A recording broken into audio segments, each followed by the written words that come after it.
Welcome to Something to Talk About from the Bainbridge Island Senior Community Center. Something to Talk About is a program we do about 3 times a week here at the Senior Community Center, and we are grateful for the sponsorship from Fieldstone Communities of Bainbridge Island. Fieldstone offers assisted independent living and memory care community up on Rolling Bay. To visit their tranquil campus, you can call 206-594-1010, email Ashley C. at fieldstonecommunities.com, or check out their website at fieldstonecommunities.com. They also include day stay and respite care programs.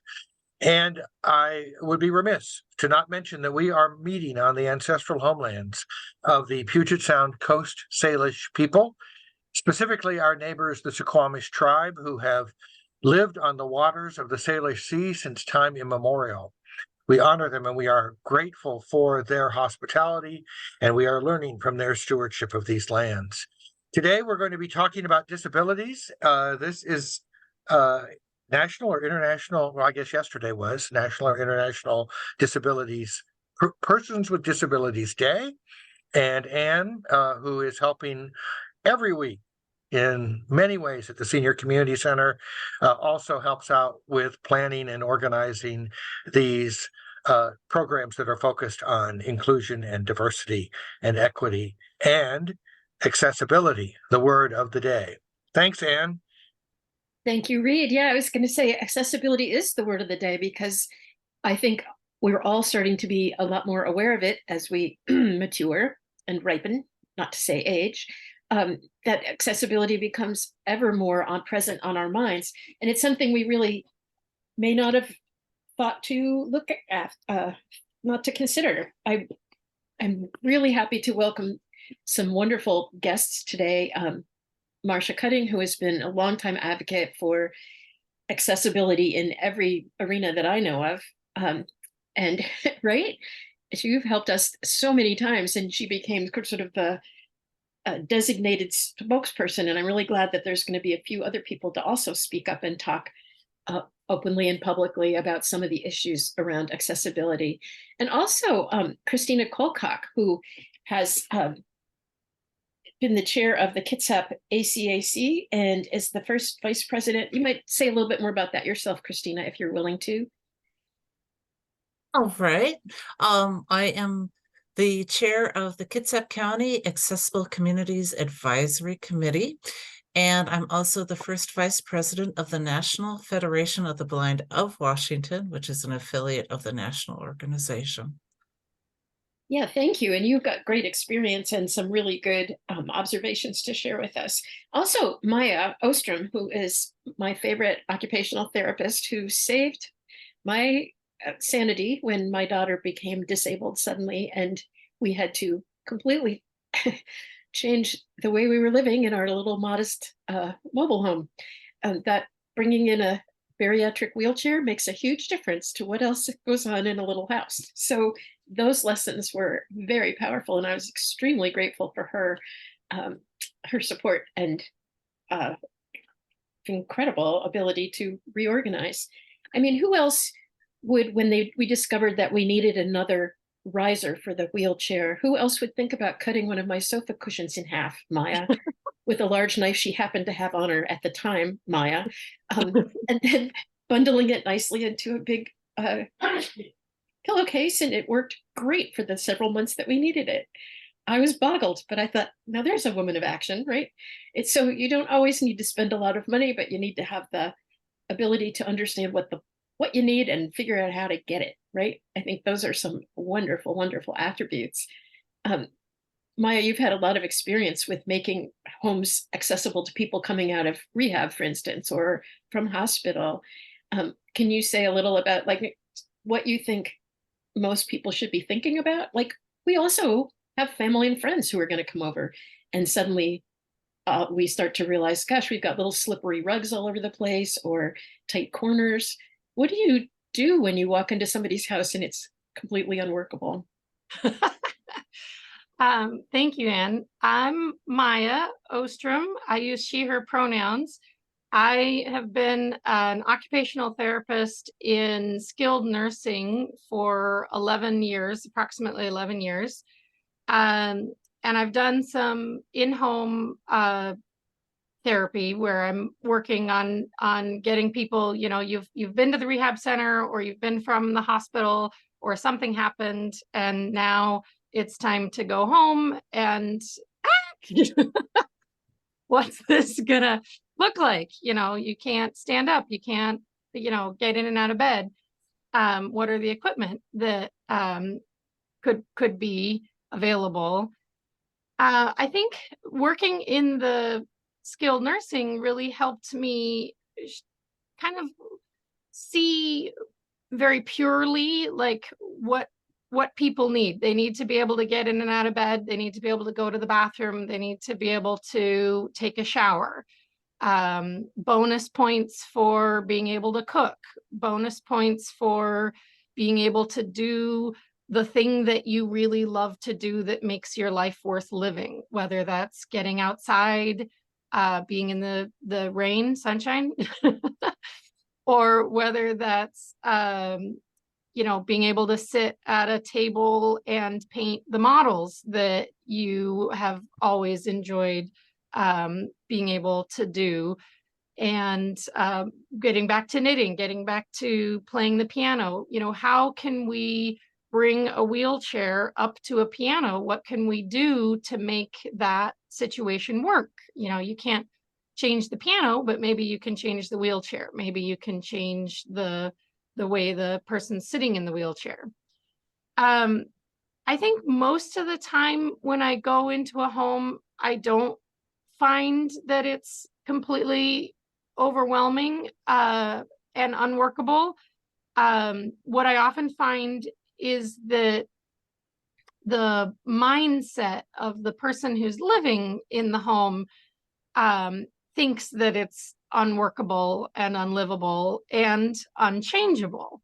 And the joy with working with you, Anne, was that you were perfectly happy to have me cut up a couch cushion and take off a door and, the various other things that we did to modify the environment to make it work for you and your daughter. And yet I definitely come into homes where I say, this rug in the bathroom is not a good idea. I just saw you moving here and, I had to catch you. I'm not going to be here in an hour because I'm only here for an hour. Let's take this rug away. And sometimes that's a real challenge. This was grandmother's rug. This was, whatever it is. Or even like, this is a cold floor in the bathroom. I'm not comfortable walking in here with bare feet on the bathroom floor. I need a rug. And okay, so how can we figure that out? Maybe we need to have slippers at the door that you can put on so that you don't have to have the cold floor, but you also don't have to fall down and break something else on the rug. So I think the hardest folks to work with are the folks who are very sure that how it's always been is the only way that it can be, and that how do we change our own mindset, that idea of the growth mindset.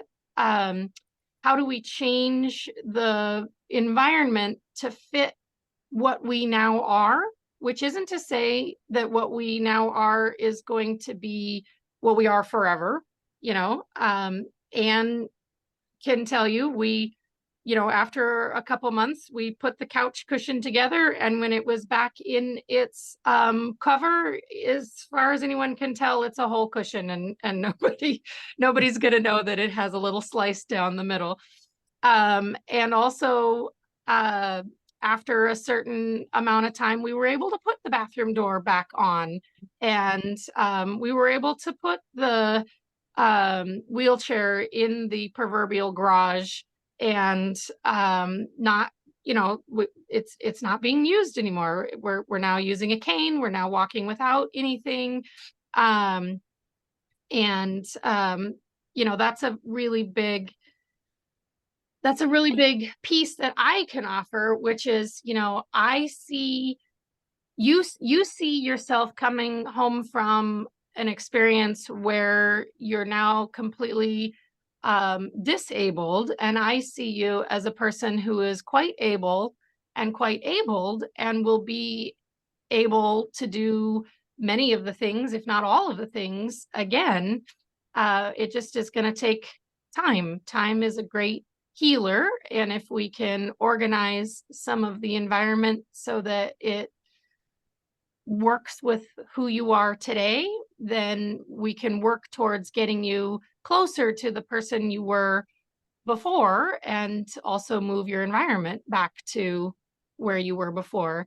And I've also found people who have said, you know, a month and a half later, I'll say, well, would you like to put the rug back? I think that, you know, the rug could go back here. And they say, no, it turns out I've always hated that rug.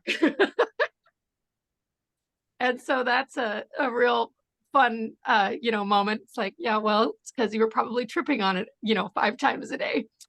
But also the joy of having me coming in is that sometimes I'm able to say the things that friends and family can't say.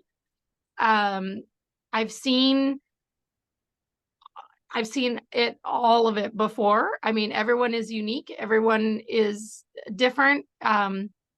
Every situation is different, but I have seen situations that probably look very much like yours, and I can provide those words of, no, your sister's right. You really need to get rid of this rug. It's not a safe situation. And so that can be a value for the sister too, because they don't have to be the person who says we have to move grandma's rug.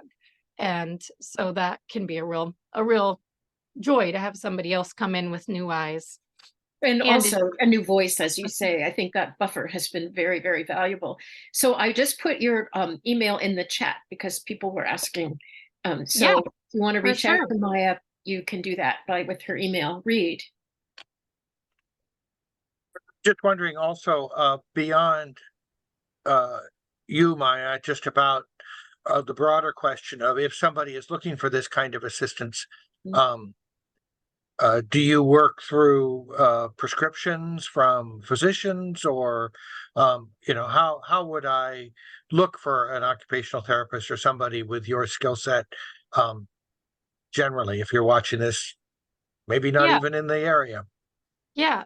So I work in skilled nursing. If you have a 3-night stay in the hospital right now, Medicare will pay for you to go to a skilled nursing facility if you need that. And then when you discharge from skilled nursing, the Medicare Part B can kick in, and then you can have home health services come and work with you under the Medicare Part B paying source. You can also have Medicare Part B outpatient in a facility. So they aren't necessarily coming to your home, but you're going there and you're doing outpatient that way. Home health services in Kitsap County are very overbooked, overworked. They you know, we all need more OTs and PTs and speech therapists. But they will come 2 days a week, usually at the beginning, and maybe skin it down to 1 day a week. And then they often don't come for very long, you know, 2 or 3 weeks is all that Medicare Part B will pay for initially. There are private people like myself who are offering services, but I'm not billing Medicare. I'm private pay. So I'm not providing you with a super bill or anything like that you can ask for reimbursement. If I was doing that, then yes, I would need a prescription from your doctor saying that this person needs occupational therapy, and then I could provide that under that service. And if I'm on Apple Care, do I also get some of these supports?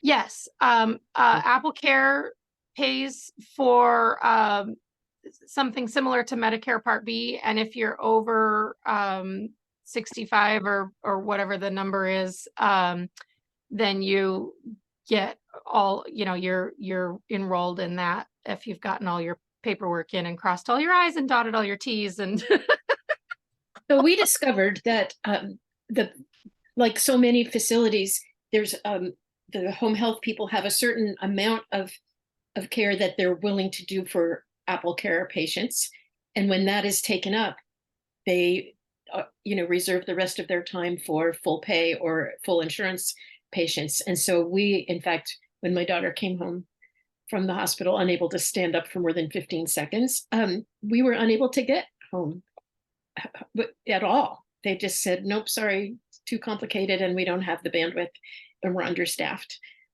So that was interesting, and which is why I was incredibly grateful that I could reach out to Maia. But if you don't have those options, you can always work with your primary doctor, who is better at kind of wrenching services out of quite better. Yeah, definitely reach out to your primary care doctor. They are your major advocate. Sometimes you have to hold their hand a little bit and remind them what they can do. But the squeaky wheel gets the grease, and if you keep bugging them, they are much more clout to begin throwing around to say, hey, you really need to provide services to this person. This person's not doing well. So yeah. Great. Thank you, Maia. That's awesome. Yeah. And actually, I was going to ask Marsha a little bit. So Marsha's van, which carries her major wheelchair transportation, is out of commission right now. And what services are available to you on Bainbridge or in Kitsap County if you don't have a car or a working car for the moment? Excuse me. Well, that affects actually both Chris and I, because of course she's not able to drive. I know, I think both of us, I shouldn't speak for Chris, I'll let her do that. But I do think that both of us depend on BI Ride on the island.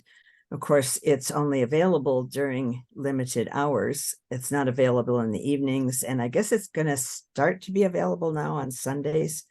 But if you want to socialize in the evenings, you're kind of out of luck. The city has put in this car share thing by City Hall.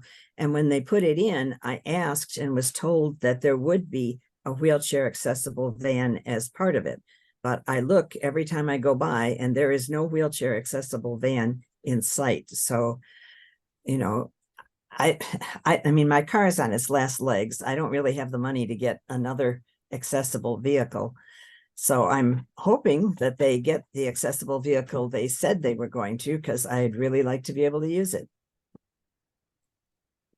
Chris, do you want to add to that? There is access for which I'm not sure if I'm qualified. I've never figured that out, frankly. I find the rules really confusing. Anyhow. I believe you are qualified for access. They are confusing because they vary from county to county. King County access has different qualifications than Kitsap County access does. So I've been toying with it. I need to actually get off of my rear end and figure it out, because I have not used access since I moved up to Washington. I've used the routed bus service. I've walked, and I've used the BI Ride, it is a wonderful service for when it is working, and that's from 9:30 in the morning until 3:30 in the evening, Monday through Friday. It does have a little bit of an extended hours on Saturday, but you have to be able to use the app for that. If after, I think it's after 4 o'clock on Saturday. And that app is so funky that sometimes it Yes. works and sometimes it doesn't. Yeah. At least for me, using a screen reading program called VoiceOver on my iPhone. So I've heard that from other people too, that that the app can be tricky, and I don't know whether it's a question of phone compatibility or if it's the spotty internet service or what. But yeah, that you're not alone in that, Chris. Reed, did you want to jump in? I'm just going to say that I have pulled up here for what it's worth, the instructions or whatever the applicant, who is eligible for access. It says ADA service. Eligibility is not based on the convenience of a fixed route. You have to, for full service, you have to be unable to use the fixed route bus system without assistance of another individual except the operator of a wheelchair lift. You need to or have conditional services if you need an accessible fixed route bus, but one's not available. At this point, they say their fixed route buses are accessible. And also, if you cannot travel to or from or boarding to or from a boarding or disembarking location.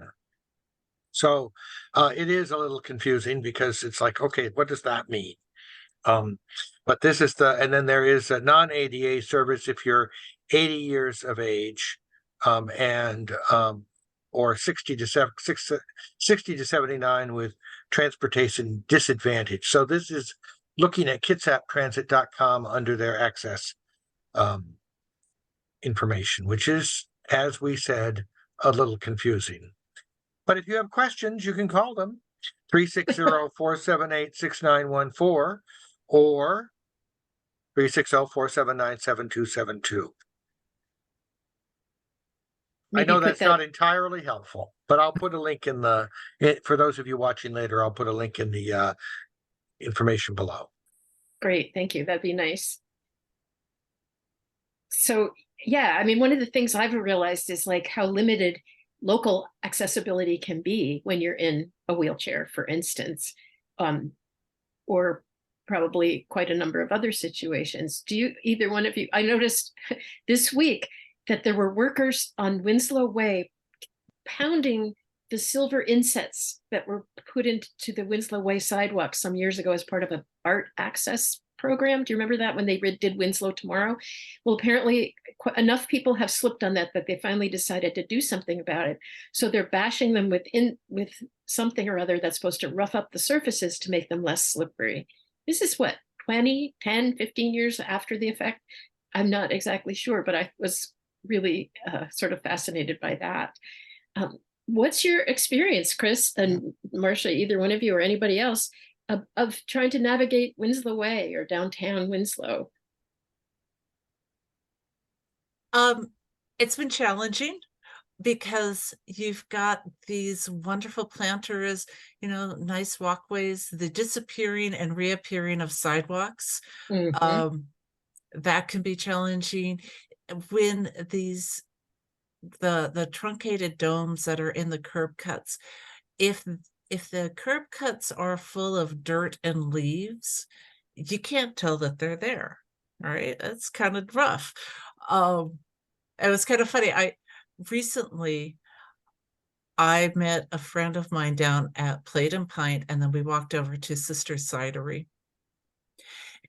And getting down there from where I live up in just across from the high school, I had to cross that roundabout on Madison and High School. And anybody who's known me for any period of time knows I hate that particular roundabout. I really, really do.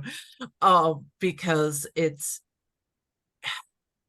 just a pain. It's not a straight across, it's an angled crossing, and the way they have things there in the center with that center island,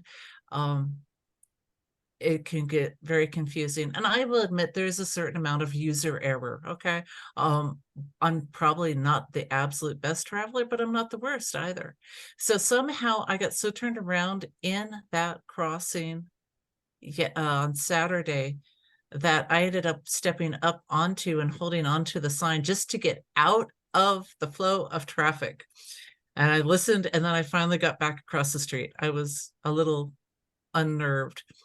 And then when we're walking down Hildebrand, part of the time we're on a sidewalk, part of the time it feels like we're right next to the building and there's no actual sidewalk, it's just a road.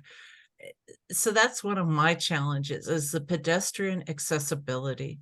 There are two areas on the island that I really don't care for. That's trying to cross 305, and sighted or blind trying to cross 305. It can be a little hairy. And then, of course, at my favorite roundabout up at Madison at high school. Well, I think the roundabout that's actually at Madison and I guess it's Wyatt is also pretty tricky because it's so small that people don't have time to indicate what they're doing. And I've noted there's been a lot of near misses, and I don't know how many accidents there. But one of the things I remember reading about roundabouts when they first put that one in at High School Road was that the crossings are much safer the further they are away from the actual roundabout. And instead, they put them right smack next to it, which is the most dangerous way to do that. So because cars don't have time to react and see people.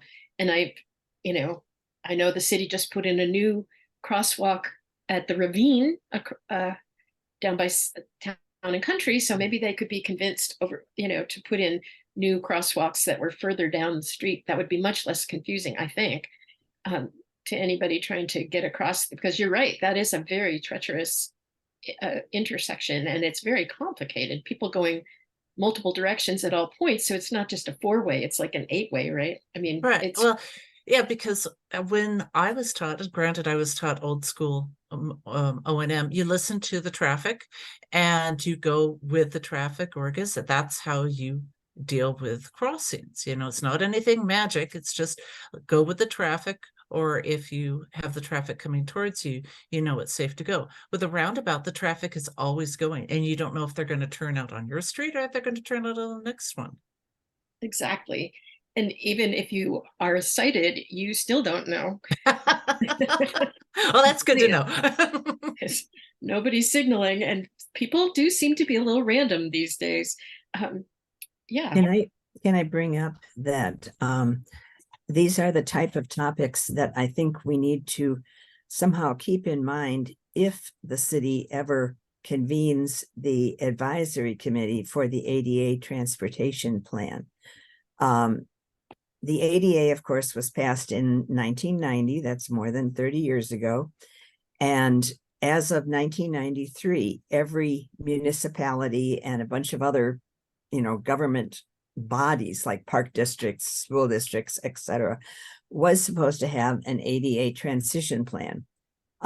Bainbridge apparently blithely ignored this regulation until the new city manager got here. And I happened to be asking to see it at City Hall when he went by. And it was at that point that he took a look and realized we didn't have one. So they hired a consultant over a year ago, and that consultant was supposed to convene an advisory committee of people with disabilities. They have not done so. I have spoken with Anshu about this. I should look up her last name. Anshu, come on, phone, help me here. Look for it. Go ahead, keep going. I'll find your name. Anshu Wahi, got it. And she confirmed that they haven't done anything about that. And apparently she hasn't been able to get much of a response from them either. So I hope they're not going to do this transition plan with no consultation with people with disabilities. Well, that strikes me, Marsha, as something that the senior center could kind of be have some influence around, since many of us are people who are directly affected by all this stuff. Yeah, exactly. One time we thought about, when showing up at a council meeting with as many people in walkers and wheelchairs as we could muster to say, you know, we really do need better access, right? And I think that's pretty effective. But yeah, let's talk about that again later, because I think it's something we could certainly make a little bit of a stir about. And the fact that it took 30 some years for us to even know that we didn't have that says so much about the lack of awareness. I had been asking to see it, you know, right along since I got here. And the fact that I was never able to see it made me pretty sure that we didn't have one. So I was glad I was finally able to confirm that. And Wait, the you other mean thing that I wanted, all sorry. this time people didn't tell you there wasn't one? No. They don't want to admit it. Yeah. Because they know that there's supposed to be one, and not having one is in violation. I'm not even sure they knew they were supposed to have it, frankly. I think you might be Really? giving too I'll much give credit too much there. credit on that one. But Lena, I think you had you wanted to say something. Who, me? Lena is Oh, muted. Do you want to unmute and jump in, or? Sorry, no, I'm fine. I'm just trying to zoom. I'm fine. No, I'm fine. I'm trying to correct my Zoom link. Oh, you're waving your hands around and it always looks like something. My apologies. My apologies. Chris, sorry, you were saying. Yeah, if I can just add to what Chris was saying before, that whole what is it called, Village Plaza or something, you know, where Hildebrand and all those stores are. That is a nightmare, not just for people who are blind, but for anyone in a wheelchair. That is the most, I think that is the most dangerous place on the island if you use a wheelchair. When you're coming from, so you go up Madison and then you turn right on High School Road, and then you want to go into the Safeway. Well, there's steps going down into the Safeway parking lot. And so you have to go in one of the busiest driveways in the area. mm-hmm. And I mean, I don't wonder if I'm going to get hit there. I just wonder when. And the rest of it is no better, because if, I go to Safeway, I somehow managed to get there safely. And then I want to go to, say the UPS store. Well, I can get across pretty easily to the part that has the Rite Aid in it. But then if I want to go further, I can't take the sidewalk. I have to be in the parking lot. And of course, in my wheelchair, I am low. People in sedans should be able to see me, but people in big trucks and vans, they can't see me. I mean, that's a nightmare. Yeah, there are and also several of what I call curb cuts to nowhere in that vicinity. You get up on the curb cut and then you get to the other end and you can't get down. So I personally do not find those helpful. But that whole area is a nightmare. Oh, Chris, did you want to add to that? I was going to say it really is, because you're walking along and it's kind of interesting because there's a slant down just before you get to the steps. And the first time I went down there, I'm like, oh, cool. So it's ramped all the way down. No, it is a slant down. And if you're wearing shoes of any, if they don't have good traction and it happens to be slippery that day due to ice or, or snow or leaves or rain or whatever, somebody spilled something, that's a really good slipping hazard right there. And it's just 3 steps, and then you walk along, and then it's 3 more steps. And if I ever wanted to meet Marsha for lunch at Plate and Pint, it'd be a nightmare for her. Yeah, and you're exactly right. And there's so many places that are slippery, for seasonally slippery, without any traction built into the sidewalks. That's a hazard in a lot of places, I think. Mm-hmm.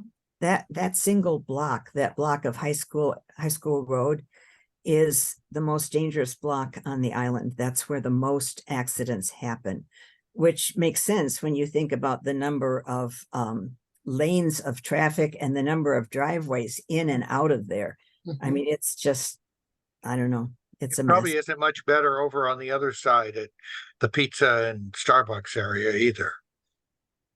No, that whole area along in there is just dangerous. I mean, if I have to go past there, like say I'm going to the high school or something, I always cross over to, what would that be, the north side of the road, because I feel like that side is way safer. Oh, the side opposite where there's no stores and just the schools. Right. Yeah. The side Yeah. where the Jake's and the hotel and the condos are, and the banks. Yeah, because Bank. there's no stairs on that side, right? I don't think so. I don't No. think so either. Yeah. You know, these are things that when I'm thinking about this, I think that whole development happened before the ADA requirements were in place. Yeah, Because maybe. I remember some other things that happened around that time that were just, it was before there was much public awareness, and certainly civic awareness was not very high either. So I doubt very much whether anyone looked at their plans and said, this isn't going to work if you were in a wheelchair or have, you know, visual. You would think over 30 years, somebody could have built in the cost of doing that somewhere along the lines. But it's, you know, it is so evident to me in this conversation how much, as a person who can walk and see, I don't even recognize these things. My dad is 96, has macular degeneration and hearing loss, and that has been an amazing awakening for me to try to, you know, help him figure out how to do things like turn on the radio, where all the buttons are the same color as the background, or, you know, it's crazy how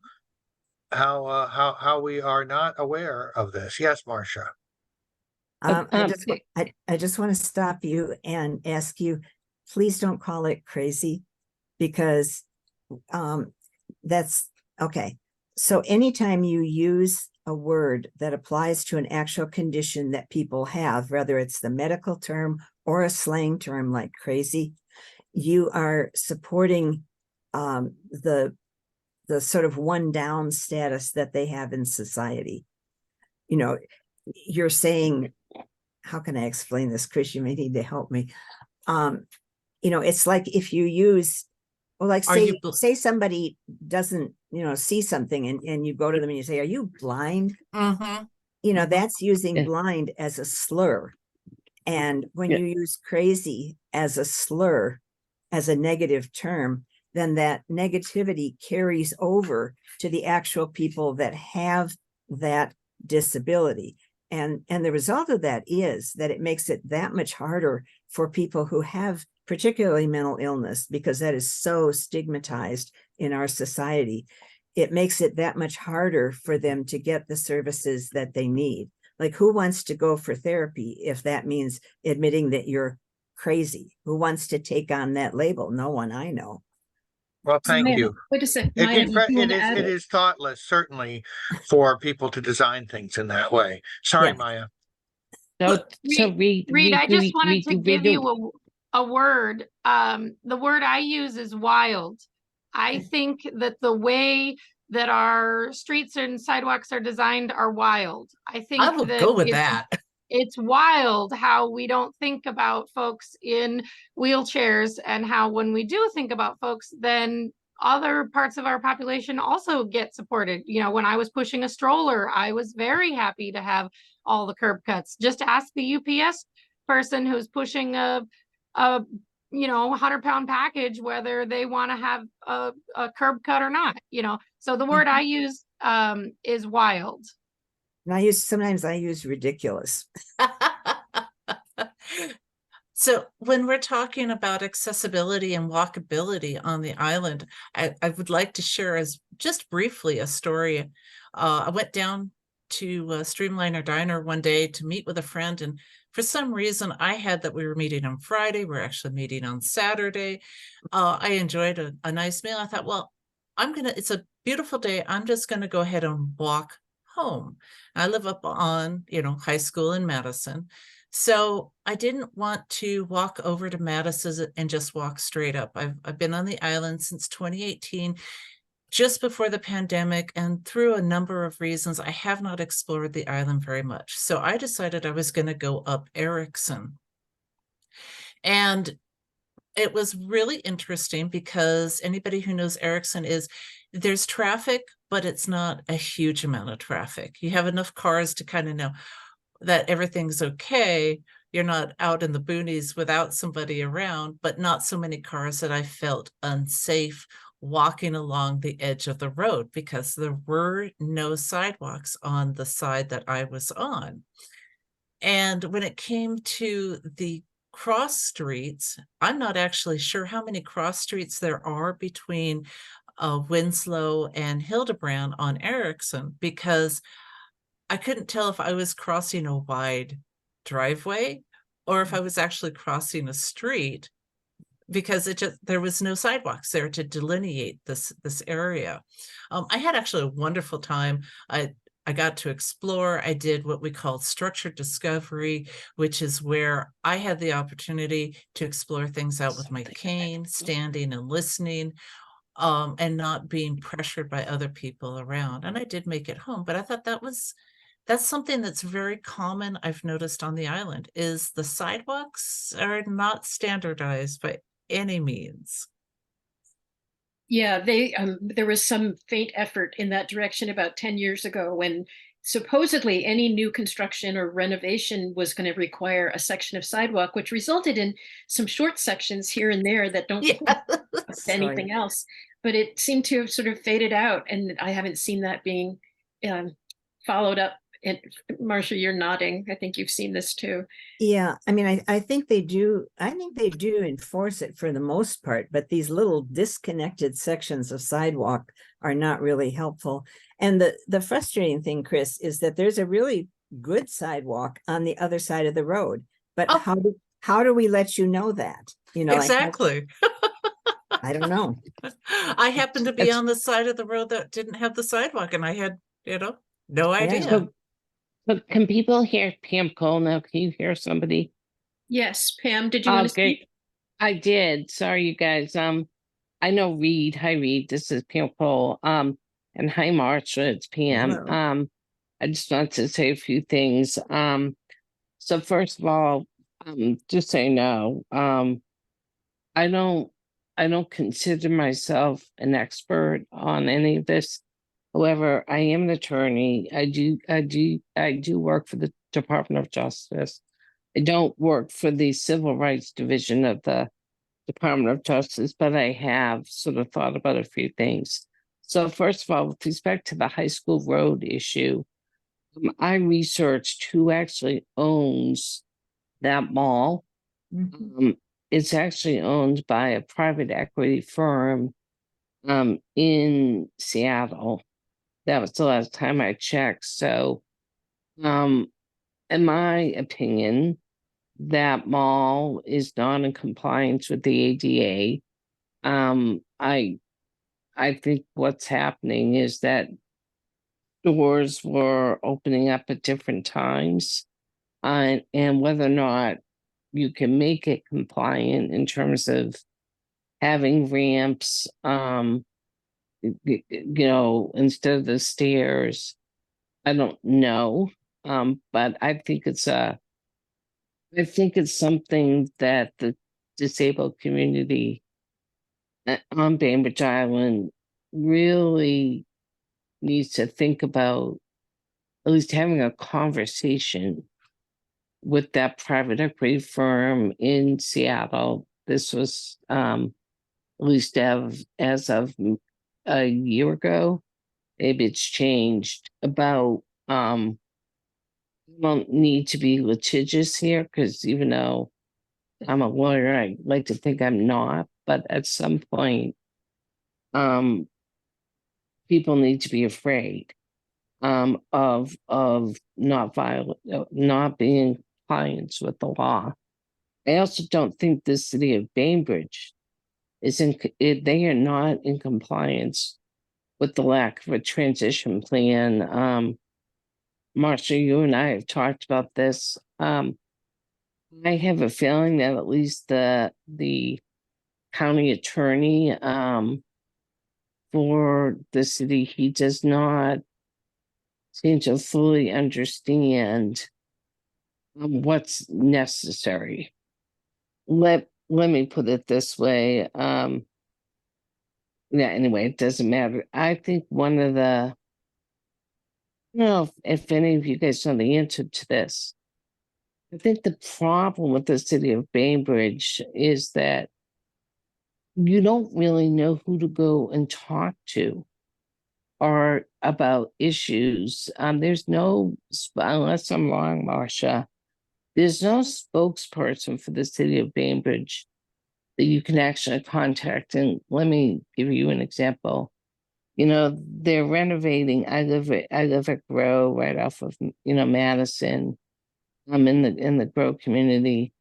They took out the laundromat on Madison, and they've now changed it into like an apartment upstairs, and they want to have buildings downstairs.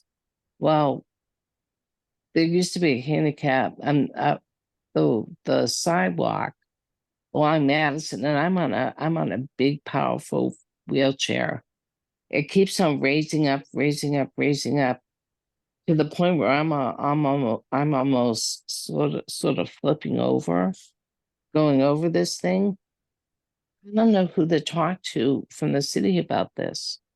I mean, who is the person in the city that you can contact with accessibility issues with respect to the city? More, I mean, is that, I know, Marsha, you and I have talked about this. I mean, in the past, I said this at a council meeting once.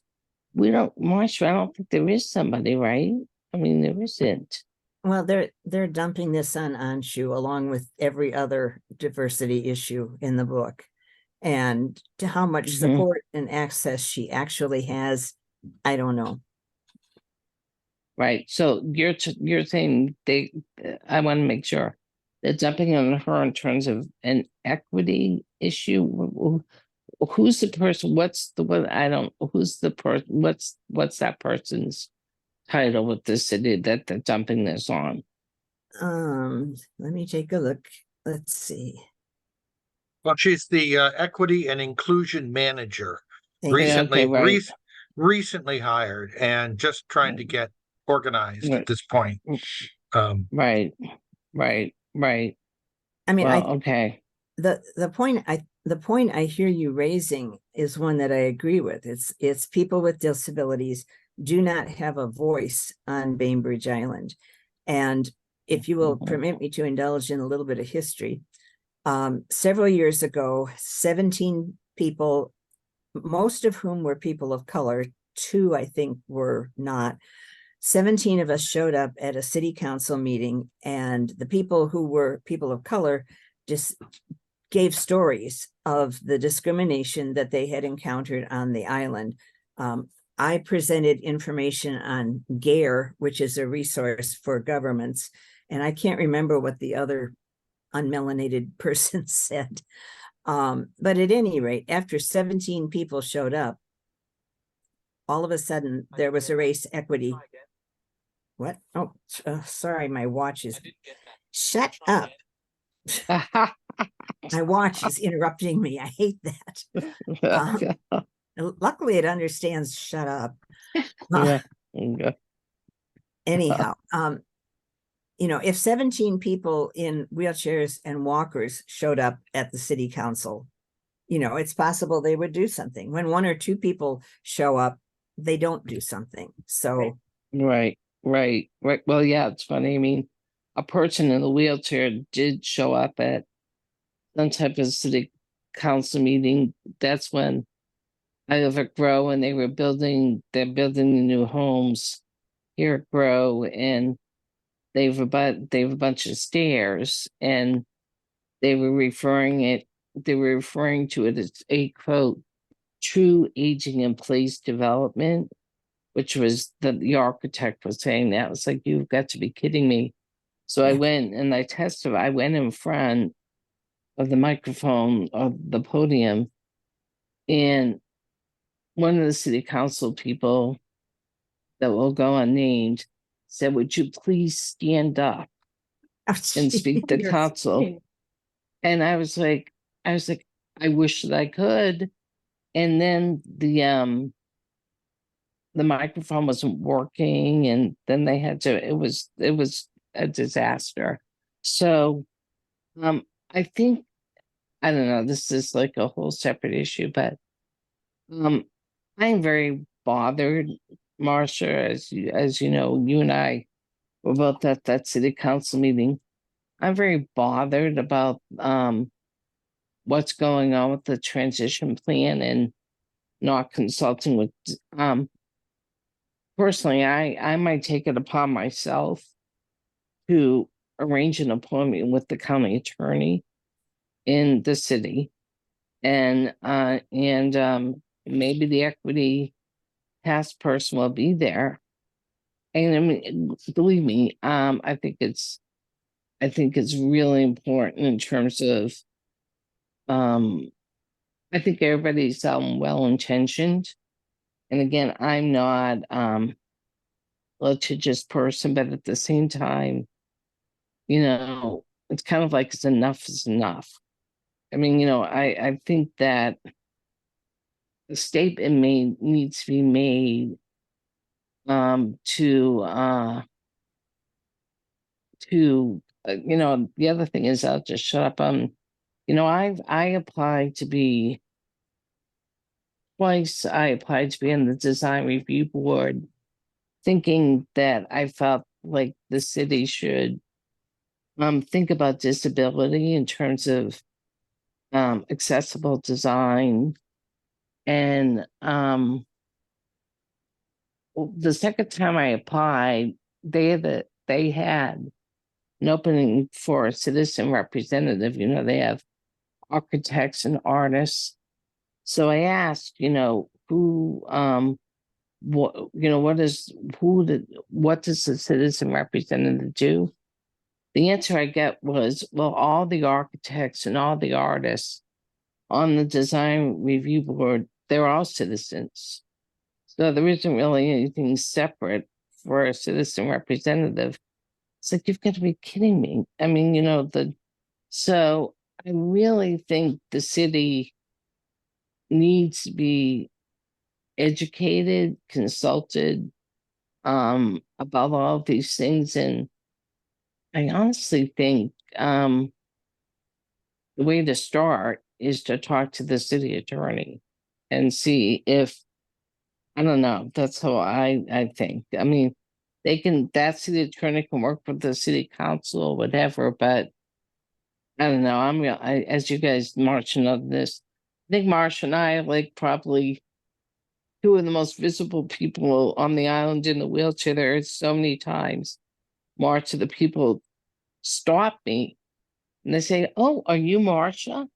They're like, "Marsha, Marsha, Marsha," like the Brady Bunch. It's so funny. I don't know, Marsha, maybe we look alike, and you know, but anyway, I thought you would appreciate that.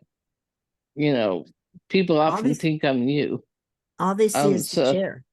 I mean, I was at the well, farmer's market one time, and this woman came up to me and she said, "Where's your dog?" And so I said, "I don't have a dog." And she said, Yeah. "Yes, you do. And your name is Karen." And I'm like, exactly. Yeah, you guys. So just say no. I have a service dog. You know, she yeah, I have a service dog. Marsha knows her, and "But your name's not Karen." no, my name's not Karen. And where's Bessie? Exactly. Well, long story short, my husband Norris, he's African American. Pam is in a wheelchair. Pam is a service dog. So Norris and I will be walking through downtown Winslow, and people will say, "Hey Pam, hi, hey Pam, hey Norris," and I'll look at Norris and I was like, "Norris, I don't know who the hell that person is. What are they? Who are they?" And Norris is like, "Pam, I'm Black. You're in a wheelchair. You have a service dog. I think most people probably know who we are." So anyway, but I I appreciate it. I'm just gonna say this. I actually feel really kind of energized on this meeting because I just feel really energized in terms of and Reed, I also agree that I believe the seniors, I mean, I'm not, I'm 60 years old. I mean, I'm not on Medicare and, I'm not a senior, so to speak. But we are an aging population on this island. Mhm. And even if we weren't, I mean, there were people that are disabled that are not seniors. I mean, I've been in the wheelchair since I was 35 years old. So we just need to have I don't know. Marsha, you and I have talked about this. I know a lot. You have new glasses, by the way, Marsha. You do. You look great. Thank For you. those new glasses, you No, look not like really. Pam, Anyway, I do think that the idea, I mean, the idea of Anne recognizing this day is totally appropriate for the Senior Community Center, and we are all aging, and we are all facing challenges of ableism all the time and discrimination because of ableist thinking. right. So I think I think this is community is in our name, I like to say. So you don't have to be Yeah. 65, you can be 60 or even Yeah. 40. Yeah. One thing I True. wanted to call out too was that it's not just Bainbridge and the ferry. I just got a real earful from a new member on Friday who said, the new ferry walkway is so long and there's supposed to be a place where you can borrow a wheelchair, but there's no wheelchairs there and there's no benches and there's no place to stop and rest. And Mhm. she said there's manhole covers along the sidewalk that have a hole that's exactly the size of a cane. They have 4 holes. And she multiple times got her cane stuck in the manhole covers. And I was like, okay, so it's, it isn't like you can get off the island and find paradise, right? I just feel like, Right. did you want to say something about the ferry? Or No, Me? I'm saying I agree. I Lena, understand. I Lena. agree. Just Lena, thank you. Yeah. Sorry. Real quick, and I know we're running out of time here, so I'll just make it really quick. You mentioned the ferry, and I literally went through a situation just yesterday. Today's Monday, just yesterday with my mom, who has mobility issues and uses a cane. And she was invited to a reunion. Long story short, it was in Seattle. She had her Seattle family set up on that side to pick her up on the ferry on that side. The logistics of what I had to put those pieces together on getting her from the car on Bainbridge side down the ramp on the ferry, walking across, navigating the new terminal on the Seattle side. Just that conversation on what does this look like with my mom using a cane, that length of distance.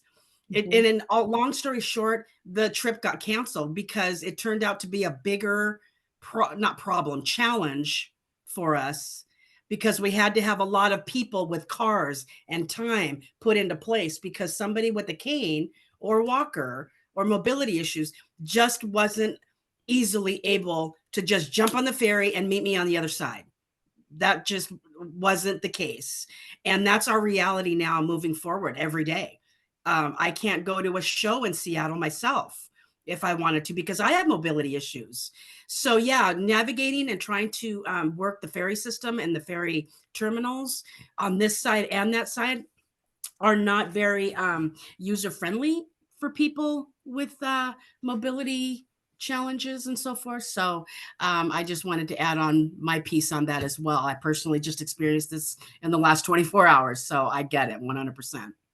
So, it sounds like we could have several hours conversation, and it sounds like we should have another one. And maybe what we can do is invite Anshu to join us for one of these conversations, and I will let all of you know when that happens. And I mean, poor girl right now is drinking through a fire hose, so I think we should give her a little time to settle in.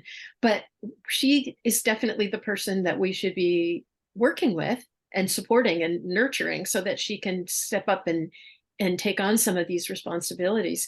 Because I think you're right, Marsha, there and Chris, and Pam too. Like there has not really been an ombudsman person at the city who fielded this kind of stuff. even when we're talking about the, those silver sidewalk decorations, I know for a fact that at least half a dozen people have gone to the city and said that they'd fallen over the years. But every time they were all told, oh, I've never heard that before. That's never happened. Nobody was tracking it. Nobody recorded it. I mean, it happened to my daughter, so I know for sure about that, but other people too. It's like there hasn't been an awareness. So part of the mission that we're going to carry forward is how can we make some constructive noise together and work for positive change? What do you think?